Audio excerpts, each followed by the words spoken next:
Demonstrations are planned in Washington, D.C. today to mark the 5th anniversary of the Iraq War. And President Bush will address the nation, reiterating again that going in was the right decision. KKTV 11 News reporter Stephanie Ross is live at Fort Carson this morning. And Steph, pretty difficult topic with many heated debates. Well, that's right. You know, with the death toll reaching 4,000 U.S. troops and the price tag being more than $500 billion, people have very, very strong opinions about this war, and it has become extremely unpopular.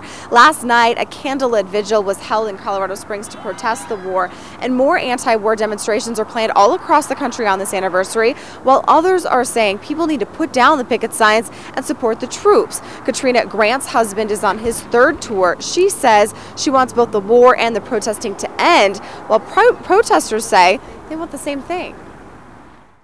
And I believe that that is a real slap in the face for these guys who get deployed 2, 3, and 4 times, and they don't have a choice. It's the best way to support our troops, to say that we want the war to end now, bring these people home.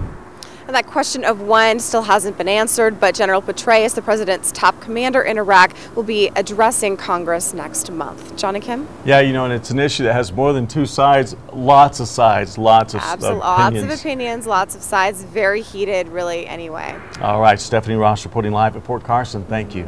These protesters in Colorado Springs want the war to end now. Say I don't support the war. I didn't from the beginning, and I still don't, 5 years later. And they aren't alone. In Washington, D.C., massive anti-war demonstrations are planned for today, the 5-year anniversary of the war in Iraq. And President Bush has an answer for them. Today, he plans to address the nation at the Pentagon, saying defeating the enemy in Iraq will make it less likely we'll face this enemy here at home.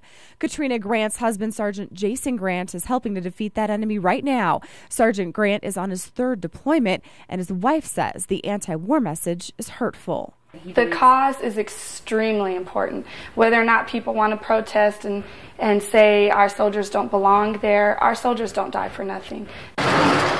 4,000 soldiers have lost their lives in this war, and for every wife like Katrina giving her husband the support he needs, there will be those that say they've had enough. It's the best way to support our troops, to say that we want the war to end now, bring these people home.